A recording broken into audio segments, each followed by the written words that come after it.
Salutations la famille, c'est toujours le frère Zvonko dans la continuation des messages par la manifestation de la grâce du Verbe Loba, l'unique créateur, et aussi sous la tutelle de Zulula 100. Avec les frères et sœurs, nous allons encore aujourd'hui dans l'exhortation, dans Bible, dans notre support que vous pouvez vous procurer sur les éditions zulula100.com, les éditions Zulula100, 100 avec comme le chiffre, .com, les éditions, vous tapez tout ça, les éditions zulula100.com.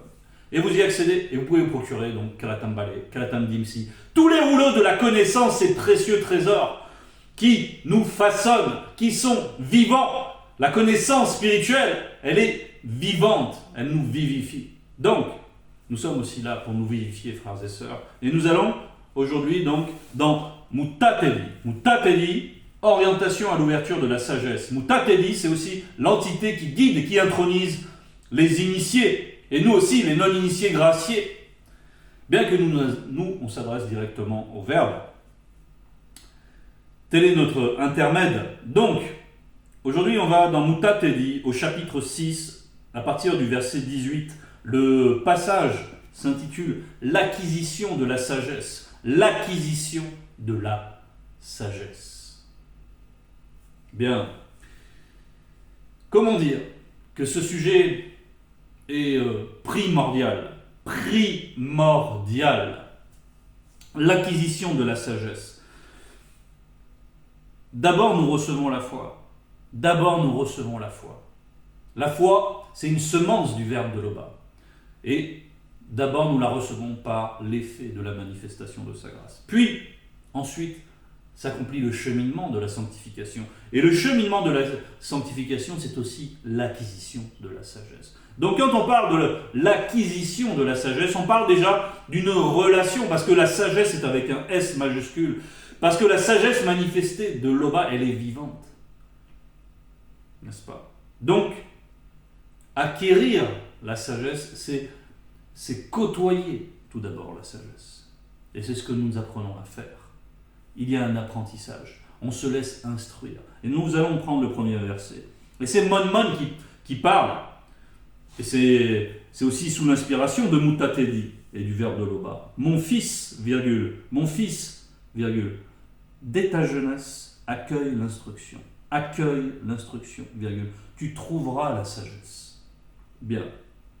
Le premier conseil, donc là, ici de Monmon, c'est un conseil déjà, il s'adresse à son fils, mon fils. Mais quand on entend Monmon ici, on peut aussi entendre le Verbe de Loba nous parler à nous directement, dans notre intériorité. Et là, le Verbe de Loba nous dit mon fils, parce que notre tété, c'est Loba. Notre père, c'est Loba. Donc écoute, ici on te parle, ici Loba te parle par son Verbe aussi. Mon fils, il y a l'amour. Il y a cette relation, premièrement. Mon fils. Il y a une intimité dans ce mot.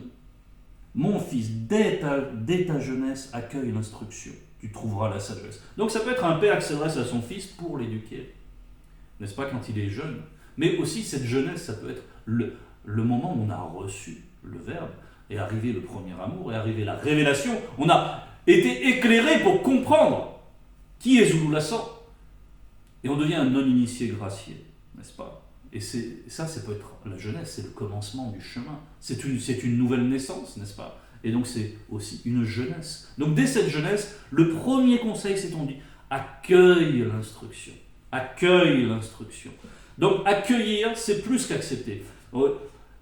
Accueillir, on sait que c'est un grand devoir. Dans beaucoup de traditions, même chez les non-initiés, accueillir, c'est un grand devoir. Le sens de l'hospitalité. Donc accueillir l'instruction, ce n'est pas seulement écouter, c'est intérioriser, c'est-à-dire qu'on reçoit en soi, et on reçoit bien. Savoir accueillir, c'est pratiquer l'hospitalité, n'est-ce pas? Donc c'est montrer des égards, donc c'est faire attention à la manière dont on reçoit, à faire en sorte que ce qu'on reçoit puisse vraiment s'exprimer en soi. L'instruction doit pouvoir ensuite grandir en soi, prendre racine en soi et nous rendre vivants selon la vérité. Donc, la première chose, c'est de bien accueillir. Et ceci, ça passe par l'écoute. Et nous allons voir que l'écoute est le sujet central en ce qui concerne l'acquisition de la sagesse. L'écoute, ça recoupe donc tout un processus. L'écoute, ce n'est pas seulement faire attention à ce qu'on nous dit sur le moment, non. C'est faire en sorte que l'écoute, c'est un passage vers l'intérieur, n'est-ce pas? Il faut que ce passage soit sans encombre, sans scorie, sans aucun empêchement, pour arriver directement au centre de nos trois êtres. Dans le Saint des Saints, dans ce temple-là. Et ensuite, nous devenons des pierres vivantes par la même. Donc ce premier conseil, c'est celui-ci, dès ta jeunesse, dès ton commencement, dès que tu chemines, ne remets pas à plus tard l'acquisition de la sagesse. Si tu as eu cette grâce manifestée qui est venue à toi, ne remets pas au lendemain l'acquisition de la sagesse. C'est maintenant, dès ta jeunesse, dès que tu commences. Accueille l'instruction, tu trouveras la sagesse. Et il y a la promesse qui va avec. Si tu es précautionneux dans cette écoute, si vraiment cette écoute est celle de l'hospitalité, celle de l'accueil, alors tu trouveras la sagesse. On te donne l'assurance. Si vraiment tu es dans ce processus d'écoute, on te donne l'assurance que tu trouveras la sagesse. Et on va voir tout ce que recoupe l'écoute, c'est donc qu'on a dit d'accueillir, et on va approfondir cela. Verset 19. Approche-toi de l'entité de sagesse. Et comme le laboureur ou le semeur, attend patiemment les biens qu'elle produira pour toi, elle, avec un E majuscule qui envoie à l'entité de sagesse, avec un S majuscule. Donc, approche-toi de l'entité. On voit, c'est une mise en relation, n'est-ce pas? Et on te demande, toi, qui veut marcher sur la vérité, de t'approcher. C'est ça la marche, tu t'approches.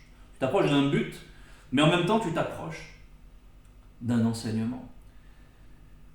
Approche-toi de l'entité. Et comme le laboureur ou le semeur attend patiemment les biens qu'elle produira pour toi. On te demande donc d'avoir cette confiance. Lorsque tu sèmes, ceux qui ont un peu cultivé les choses, ils savent, tu sèmes, et tu sais pas, tant que tu n'as pas le résultat sous les yeux, tu as la confiance que plus tard il va y avoir un résultat.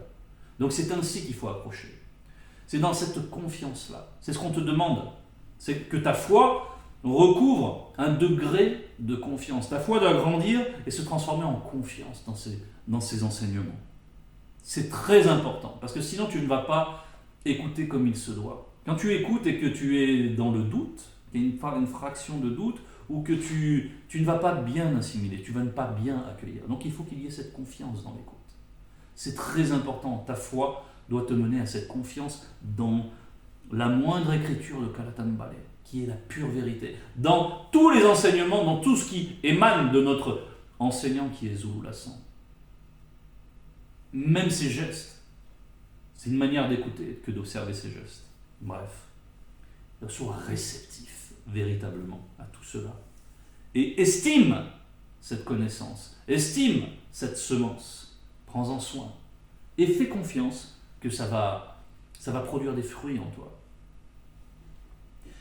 Tu devras être un peu peiné pour être cultivé, mais tu profiteras bientôt de certains de ces fruits. Donc c'est ce qu'on nous dit. Et là, on peut remarquer une alternance dans ce verset 19, parce qu'on nous demande d'être comme un laboureur ou comme un semeur, et puis ensuite, on te dit, tu devras être un peu peiné pour être cultivé. Pour être cultivé, c'est la terre qui est cultivée. Donc à la fois, on te compare à la terre, à la fois on te compare au semeur. Et cela, c'est pour une chose très importante. Quand tu es la terre, tu es disposé, tu accueilles ce que tu reçois. Quand tu es semeur, tu agis, tu es acteur. Donc on a besoin de ces deux facettes de toi. Parce que tu n'es pas seul dans ce combat. Parce que le Verbe agit avec toi. Tu n'es pas tout seul à agir. Ça veut dire que tu ne dois pas tout faire avec ta force. Tu dois remettre ta confiance dans la force du Verbe de Loba. Cette force-là, elle est liée à la sagesse. Elle est liée à la sagesse. L'entité de force est liée à l'entité de sagesse. N'est-ce pas? Vous le savez, à travers la description grandiose de la création que l'on peut trouver dans Kalatanbale. Bon. Donc, ici on voit cette alternance. Tu dois être tel le semeur et tu dois être tel une terre fertile. On se rappelle de la parabole du semeur, n'est-ce pas? Et que cette terre doit être parfaitement disposée, elle doit être bien préparée. Elle doit être aplanie, on doit enlever les choses. Donc, dans cette attente, ce n'est pas une attente passive, non, c'est une attente active. où tu vas recueillir cette connaissance. Et tu vas enlever les pierres qui vont empêcher de croître. Tu vas enlever les mauvaises herbes qui vont empêcher cette connaissance d'atteindre une bonne terre dans laquelle cette semence va prendre racine et ensuite produire des fruits au final. Bien, donc on attend de toi ce travail personnel sur toi-même. Tu dois travailler sur toi-même. Et il faut prendre des exemples. C'est-à-dire, il y en a une multitude. Quand on veut fréquenter la sagesse, il faut recueillir ces conseils, il faut les recueillir, les accueillir. Et pour ça, il faut en prendre connaissance. Il faut aller dans Kalatambale. Il faut aller dans Bialaba Munya, où il y a une multitude de connaissances. Et ce qu'on te demande, par là même, c'est donc d'enlever tout ce qui va empêcher cette croissance, les mauvaises conceptions, tout ce qui est contraire à la vérité. C'est d'enlever toutes tes mauvaises habitudes. Tes mauvaises habitudes, c'est-à-dire, peut-être toi, tu as tendance à, je sais pas, à vouloir faire le zoro pour sauver les gens, à te mêler des disputes. Mais le vers de Loba t'enseigne à ne pas faire ainsi. Peut-être que toi, tu dis oui, mais c'est parce que j'aime la justice de faire ça, tu as tes conceptions à toi. Mais on te demande ici de les mettre en oubli et de te laisser instruire. Et le vers de Loba, lui, t'instruit à ne pas te mêler des disputes. C'est un exemple, j'essaie de trouver un exemple concret par la manifestation de la verbe de Loba. De la grâce du vers de Loba, nous ferons mieux qu'essayer. Mais voilà, c'est un exemple. Ne plus te laisser polluer par les usages aussi des non-initiés, des blancs, des sans-mêlés. Faire en sorte que tes conceptions, tu ne sois plus livré aux superstitions, à leurs fausses croyances. Celle de le culte des crânes, les machins, les ancêtres, tout ça. Tu dois être purifié de tout cela. Parce que sinon, cette écoute-là sera parasitée. Et la semence ne pourra pas donner un fruit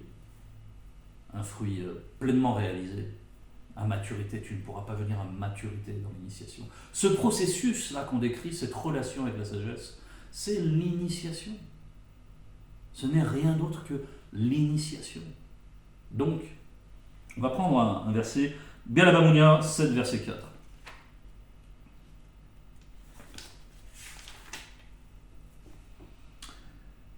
Bialaba Munya 7, verset 4. Dis à la sagesse, tu es mon allié, et appelle l'intelligence ton intime. Bon, c'est pour ça qu'on parle de relation. La sagesse est vivante, la sagesse du verbe de Loba manifestée est vivante. Donc, apprends à la respecter, apprends à l'estimer, à la côtoyer plus que tes propres conceptions, plus que tes conceptions qui t'amènent à te comporter d'une manière qui n'est pas sage, justement.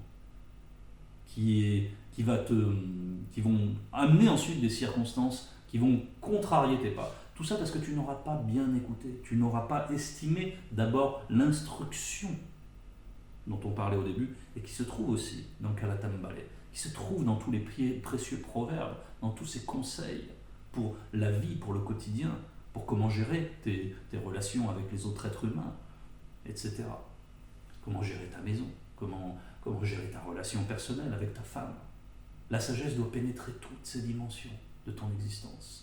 Parce que la sagesse, c'est aussi la science de l'existence. Et il faut accepter pleinement cette science de l'existence. Et non pas faire du picorer ici, picorer là, et puis ensuite on prend ce qui nous arrange, ça on verra plus tard. Non, on te dit dès ta jeunesse, prends tout de suite, fais l'effort et confie-toi. Parce que le verbe de Loba t'assiste réellement pour cela. Parce qu'il va te donner cette force. Si toi tu dis non mais c'est plus fort que moi dans cette situation, je réagis comme ça. Ce qui est plus fort que toi, c'est le verbe de Loba. C'est la toute-puissance divine qui est plus puissante que toi. Donc confie-toi en cela. Même si tu penses que c'est très dur de changer pour ça, que c'est un combat trop dur pour toi, confie-toi au verbe de Loba. Parce que le verbe de Loba surpasse tout cela. Il voit surtout ton intention. Il voit surtout ta détermination. Donc, sois déterminé. Sois déterminé et le verbe de Loba fera le reste. C'est lui qui fait pousser cette plante, c'est pas toi. Une fois que tu as semé, c'est pas toi. C'est le verbe de Loba qui agit. Bien. Verset 20, l'entité de sagesse est plutôt rude pour ceux qui n'ont pas spirituellement été à son école initiatique. Et l'homme dépourvu de spiritualité, selon le Verbe, n'y persévère pas. Qu'est-ce qu'on nous dit ici? Est plutôt rude pour ceux qui n'ont pas spirituellement été à son école initiatique. L'entité de sagesse, elle est... ceux qui ne sont pas dans l'école initiatique, c'est son... On va dire, l'école initiatique, bien sûr, on a une école, hein, c'est la bergerie, hein, Jean 832, mais, la Kisabé 832, mais c'est pas seulement d'intégrer cette bergerie, hein, qui est dit là, c'est de fréquenter, c'est surtout la fréquentation avec l'enseignement. Bon. Et l'homme dépourvu de spiritualité, selon le Verbe, n'y persévère pas. C'est-à-dire que la personne qui voudrait venir avec justement ces mauvaises conceptions, etc., ou pire encore, avec des mauvaises intentions, qui veut juste recueillir la connaissance, parce qu'il voit bien qu'il y a une connaissance qui ne ressemble à aucune autre, qui émane de Zululassan. Il veut venir avec cette connaissance, il veut s'en servir pour ensuite épater la galerie, pour sa gloriole personnelle, pour la gloire des hommes, en somme, qui n'a pas l'intention d'avoir une vraie relation avec la sagesse, eh bien, il ne pourra pas l'acquérir. Il ne pourra pas. Il n'y persévère pas. Parce que c'est ce qu'on va voir ensuite. Elle est pour lui comme une pierre de plusieurs tonnes à soulever pour mesurer sa force. Mais il ne tarde pas à renoncer. Il va vite retourner à autre chose. Il va vite retourner dans son église du dimanche ou l'église des endormis. Hein. Ils se disent des églises de réveil, mais ils sont complètement assoupis spirituellement. Ils sont étourdis et même dans l'ivresse spirituelle. Donc il va retourner à ces choses-là parce que ce sera trop difficile à ses yeux de faire tous les changements qui... Pour lui, c'est comme un jeu. On les voit, tous ces faux pasteurs. Ils ne pensent pas réellement que les gens, que Zululassan est sincère, parce qu'eux-mêmes ne sont pas sincères. Ils ne pensent pas qu'il y ait des gens qui s'approchent de l'entité de sagesse véritablement, parce qu'eux-mêmes ne sont que dans la ruse. Ils mettent ça en dehors, ils prennent des apparats, ils jouent un rôle, mais ils savent que leur intériorité, c'est les ténèbres. Mais non, nous on doit être éclairés dans notre intériorité. Bien, car l'entité de sagesse mérite bien son nom, elle n'est accessible qu'au petit nombre. Donc là, on nous parle d'une voie d'excellence. L'initiation de l'entité de sagesse, c'est pour l'élite. Il y a eu l'appel, et ensuite il y a les élus, n'est-ce pas? Les élus, après l'appel de la grâce, il faut devenir un élu. Et l'élection se fait dans cet apprentissage. Et nulle part ailleurs. C'est le chemin de l'excellence. C'est ainsi qu'il m'a été donné de présenter le Verbe à un frère aujourd'hui, qui est un frère aujourd'hui. Et cette expression lui avait parlé. Bon, je ne savais pas que cette expression allait particulièrement lui parler, mais le Verbe nous inspire quand on veut bien faire les choses. Et on va prendre un verset qui nous parle de ce chemin aussi. On va prendre Bialamamounia 3, verset 3.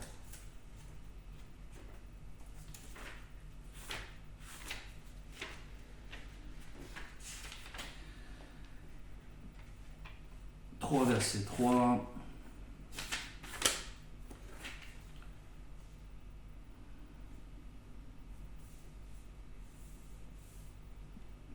Non, 3, verset 23, pardon.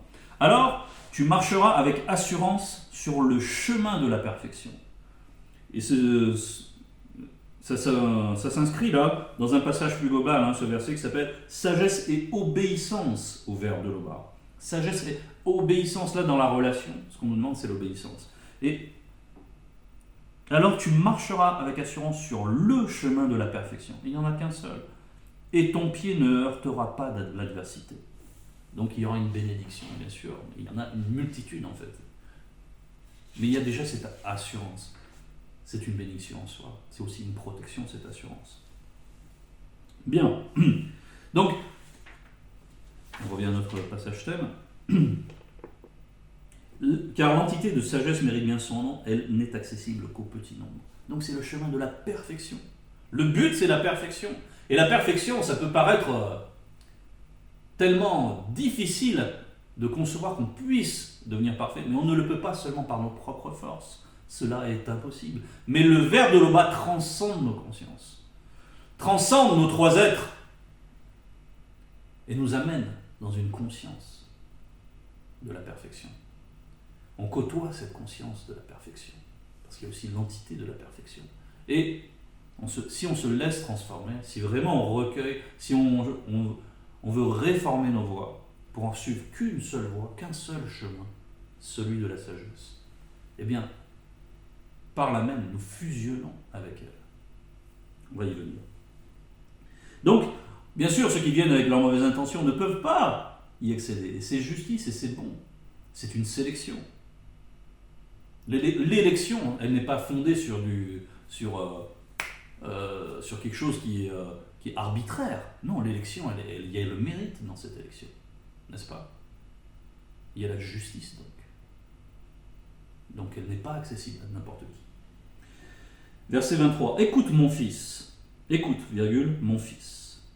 Là, on voit l'insistance. On revoit encore l'écoute. On nous réclame encore notre attention, notre écoute. Et il faut être prompt à écouter et lent à parler. Prompt à écouter, lent à parler. D'abord écoute, conscientise. Dans cette écoute, il va y avoir la réflexion. Dans cette réflexion, il va y avoir, si le verbe de Loba le permet, un processus, une conscientisation des profondeurs de ce qui est dans ces paroles. Et tout ça, c'est qu'on prend le temps de faire tout cela, que ça nous emplit, ça nous transforme. Donc on nous demande encore, écoute mon fils. Il y a l'amour. Écoute mon fils. Parce que vraiment, le verbe de Loba nous aime. Et reçoit, encore une fois, reçoit. Écoute et reçoit. C'est pas une écoute passive, non. C'est une écoute active. Une écoute amoureuse également. C'est ce qu'on veut. Il y a l'amour dans la parole, mais on veut aussi l'amour en face de l'écoute. Écoute mon fils et reçois mon avis. Ne rejette pas mon conseil. Ne rejette pas mon conseil. Et là on va prendre 2 versets. Le premier va s'attacher à cet aspect de l'amour. On va prendre Mutatedi 3:28, qui nous dit: l'homme intelligent, c'est aussi la femme, hein, c'est l'homme intelligent médite les proverbes dans son cœur. Donc c'est ça l'écoute. Il y a la méditation des propos. Il les médite, il les réfléchit, il les observe, il les met en perspective. Il essaie d'en voir toutes les résonances. Donc l'homme intelligent médite les proverbes dans son cœur, une oreille attentive. Voilà ce que désire le sage. Voilà ce que désire le sage. C'est une oreille attentive. Et un père aussi désire que son fils l'écoute, ou sa fille l'écoute. Ou une mère, c'est pareil. Et qu'il y ait cette écoute bienveillante, amoureuse également, respectueuse, n'est-ce pas? Parce que le commencement de la sagesse, c'est aussi la crainte du respect qui est due à Loba. Donc, que cela se voit dans ton écoute, que cela se perçoit dans ton écoute. Estime ton tété. N'est-ce pas? Une oreille attentive, voilà ce que désire le sage. Et on nous parle aussi des proverbes, hein, là. On insiste encore. Vraiment, frères et sœurs, il faut fréquenter souvent la sagesse qu'il y a dans le proverbe, dans Mutatedi, dans Mulangwedi. La sagesse, elle se trouve tout au long de cette écriture, tout au long, elle est partout dans la parole. Mais dans ces endroits-là, il y a des concentrés. Il y a vraiment des concentrés de sagesse. Des choses qui vont vraiment nous permettre de plus être agités par toutes sortes de circonstances. Bien. Donc on a pris une part du verset à travers cet autre verset. Maintenant on va prendre Bialabamunia 4, versets 7 et 8, pour nous parler de... Quand il nous est dit « Reçois mon avis, ne rejette pas mon conseil ». Donc là on prend Bialabamunia 4, versets 7 et 8. Voici le commencement de la sagesse. Ne dis pas non à l'entité de sagesse. Ne dis pas non. Dans cette écoute, c'est une écoute qui appelle l'obéissance. Alors ne dis pas non à l'entité de sagesse. Ne diffère pas ce que, lorsqu'il t'est donné l'opportunité d'écouter, cette opportunité, c'est une circonstance qui vient du grand ordre des choses. Parce qu'on voit que ça va te manquer, qu'il faut agir sur cet aspect de ta personnalité pour que tu n'aies pas une brèche, pour que tu ne sois pas exposé à des dangers. Il y a la bienveillance dans ces conseils. Donc ne dis pas non. Écoute pour obéir. Ne dis pas non à l'entité de sagesse. Et avec tout ce que tu possèdes, ne dis pas non à l'entité de l'intelligence. Elles vont de toute façon de pair. Honore-les et elles t'élèveront. Elles feront ta gloire si tu reçois spirituellement leur initiation. Honore-les et elles t'élèveront. Honore-les, ça veut dire que tu as une attitude d'humilité devant l'instruction de la sagesse. Donc, et cette humilité qui va te permettre de vraiment te laisser recevoir. Dans cette humilité, il y a aussi la confiance, la foi. Ta foi, c'est ça. Elle est vivante, elle s'exerce dans cette relation. Et tu te laisses travailler comme une bonne terre. Revenons à notre passage thème. Donc voilà, il y avait ces deux facettes qui étaient très importantes dans ce verset. Verset 24, mets-toi spirituellement autour de tes reins les liens de l'entité de sagesse. Mets-toi spirituellement autour de tes reins les liens de l'entité de sagesse. On sait que ce qu'on arbore, les reins, ça va représenter beaucoup de choses. Les reins, c'est aussi, ça va représenter aussi le mouvement, l'être, la vie et le mouvement. Tout ça doit être codifié par l'entité de sagesse. Et sinon, tu pourrais te dire, oui, mais ma spontanéité, qu'est-ce qu'elle va en pâtir ? Non, ça c'est une mauvaise conception. Ta spontanéité, elle va être au contraire magnifiée par l'entité de sagesse. C'est ce qu'on va voir. Mets-toi spirituellement autour de tes reins les liens de l'entité de sagesse. Tu as laissé un fardeau pour venir. Tu as laissé tous les fardeaux du monde. Tu as mis de côté tout ton passé. Le fardeau du vieil homme qui se corrompt, tu l'as mis de côté. Maintenant, on te demande de te vêtir, de revêtir quelque chose qui est lourd a priori, c'est tout cet enseignement, tout ce que recoupe la sagesse, n'est-ce pas ? Mais c'est un processus, c'est un cheminement. Mais mets-les. Mets-toi spirituellement autour de tes reins les liens de l'entité de sagesse. Donc lorsque tu danses, ce sont tes reins qui bougent. Donc, c'est la science de l'existence. Ça veut dire que dans tous les aspects de ton existence, tu dois les mettre. Les liens. On parle de liens. On peut dire, mais attends, on veut m'attacher. Je viens de quitter mon fardeau, on veut m'attacher. Non, ces liens-là, on va voir ce que c'est. Ces liens-là sont vivants. Ces liens-là doivent devenir comme tes propres veines. C'est ce qu'on va voir. Elles vont te changer. Charge spirituellement son fardeau sur ton épaule. Ne t'impatiente pas d'être lié à elle par son initiation. Là, si on te dit de ne pas t'impatienter, c'est au contraire, tu dois prendre patience. Comme ce semeur, comme ce laboureur qu'on a vu. Prends patience. Prends-le, ce fardeau. Ça paraît lourd, etc. Mais fais confiance, parce que le verbe de Loba va te donner la force de le porter. Pourvu que tu aies cette bonne disposition, cette humilité, cet engagement. Prends-le, ce fardeau. Prends-le, même si ça paraît difficile, tu verras que tu vas faire ce chemin. Tu verras que le verbe de Loba va te donner le zèle pour le faire, que tu vas te déplacer dans ce chemin. On te dit de ne t'impatiente pas d'être lié à elle par son initiation. C'est-à-dire que, voilà, il faut le temps pour les choses, il faut la patience et la persévérance dans cette relation. Verset 26, on te dit encore, approche-toi. Approche-toi d'elle avec toute ta passion, et de toutes tes forces, marche sur ses traces. On a parlé du zèle. Le zèle, c'est ça, c'est cette passion qu'on veut voir. Cette ardeur spirituelle. Demande-la. Si tu penses que tu n'en as pas assez, demande-la. Tout ce qu'il te manque, demande-le. Et retourne dans la prière autant de fois qu'il le faut. Et cette patience, cette persévérance aussi dans la prière, et cette confiance. C'est ça qui va te donner... qui va tout te donner, tout ce qu'il te faut. Mais on te demande avec toute ta passion, engage-toi complètement. On veut ton engagement, on veut ta soumission, ton engagement. et de toutes tes forces marche sur ces traces. Sur ces traces, c'est donc tu as observé. Tu les as, comme on a dit, tu as médité ces proverbes, tu as médité l'enseignement. Maintenant, va. Suis-la à la piste et recherche-la. Donc c'est la sagesse. Elle se fera spirituellement connaître de toi. Si tu es ainsi disposé, c'est la promesse qu'on a depuis le début, tu trouveras la sagesse.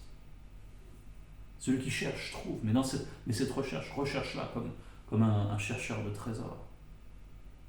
Parce que la sagesse vaut plus que tous les trésors. Quand tu auras saisi son initiation, ne renonce pas. C'est-à-dire,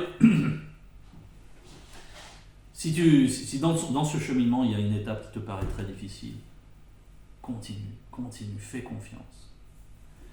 Car à la fin, tu trouveras en elle le repos de ta conscience.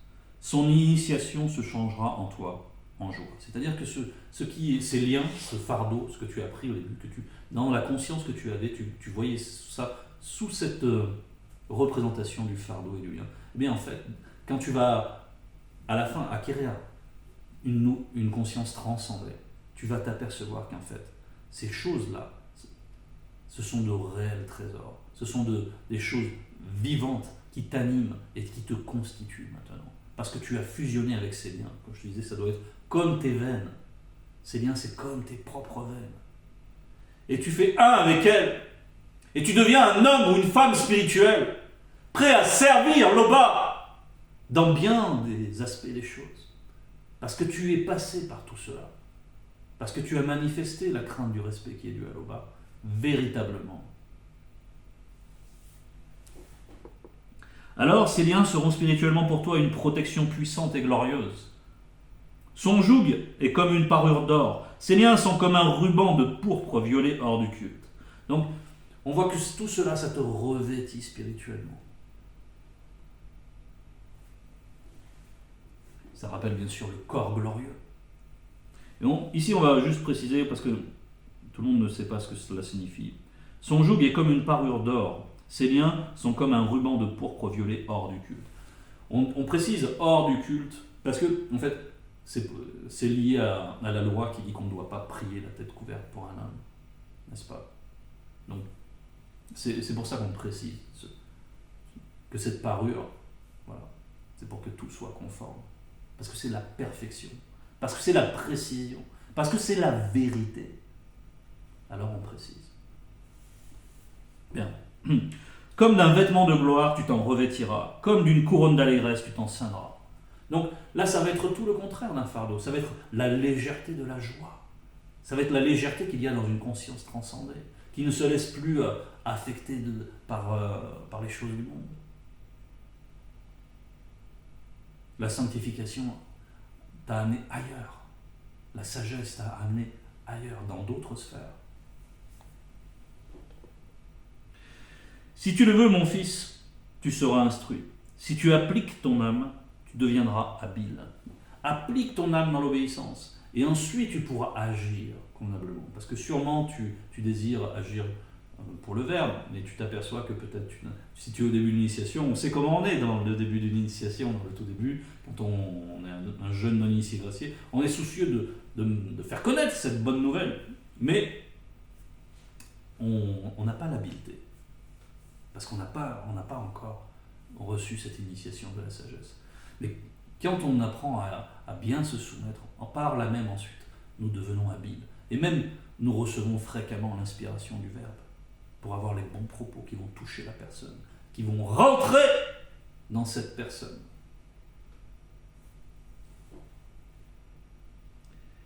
Si tu aimes écouter, combien de fois on aura insisté sur cet aspect-là, dans ce message, et je pense que c'est ce qui est le plus central. Si tu aimes écouter, tu apprendras. Si tu prêtes attention, tu deviendras sage. Prête attention. Estime chaque proverbe, médite chaque proverbe, afin de l'acquérir. L'acquisition de la sagesse. Ça veut dire que ça doit pénétrer en toi.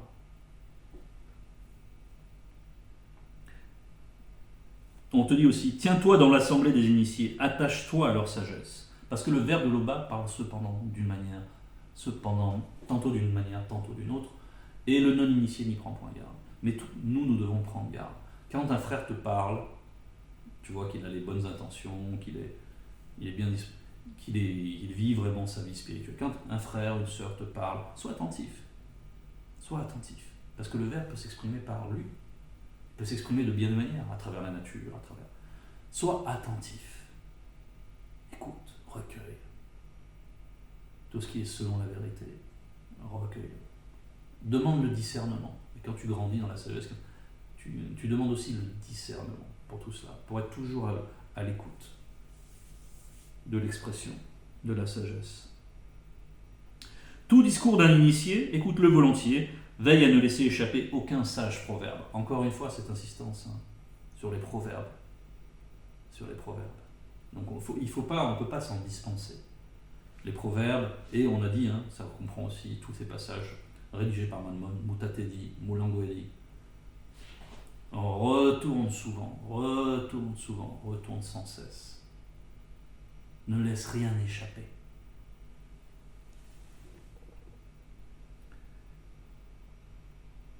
Si tu vois un homme intelligent selon le Verbe, cours à lui dès le matin, que ton pied use les marches de sa porte. Bien. Là, nous avons Mouledi. Donc, soyons toujours disposés à écouter Mouledi. Voilà. Il y a aussi... Mais quand tu vois qu'il y a l'intelligence, apprends à discerner. Parce que l'intelligence, elle peut s'exprimer aussi par n'importe quel frère, n'importe quelle sœur. La sagesse, pareil. Le Verbe peut s'adresser à toi, comme on l'a dit. Mais nous avons Mouledi. Quand Mouledi s'exprime, sois particulièrement bien disposé. Mon frère, ma sœur. Soyons, parce que ça me concerne aussi. Et recueillons avec soin. Et fréquentons assidûment. Verset 37, et pour conclure, pense aux ordres du Verbe de l'Oba. Applique-toi sans cesse à ses commandements. Sans répit, sans faire des pauses, sans t'accorder de faire n'importe quoi un temps et revenir ensuite. Non, c'est pas ainsi. C'est une continuité, c'est une ligne, c'est un chemin. C'est un engagement, c'est une foi avec la vérité. Point virgule, lui-même affermira ton esprit et la sagesse que tu désires te sera donnée. Te sera donnée. Donc, on parle tout d'abord de penser, pense aux ordres du Verbe de l'Oba. Applique-toi sans cesse à ses commandements. Parce que c'est d'abord la crainte du respect qui est due à l'Oba. Déjà la loi, et une relation avec chacune des lois. Honore-les, ces lois. Et ensuite, au-delà de la loi, laisse-toi instruire dans les conseils de sagesse. Et ainsi, la crainte du respect qui est... Parce que c'est le début, le commencement de la sagesse, c'est la crainte du respect qui est due à l'Oba. Et la fin aussi, c'est la crainte du respect qui est due. C'est la complétude de l'enseignement de la sagesse, c'est la crainte du respect qui est due à l'Oba. C'est d'honorer Tété, d'honorer son père. Et ça commence par bien l'écouter. Bien l'écouter. C'était le message. Toute gloire à notre Loba, à notre Tété. Ainsi soit-il.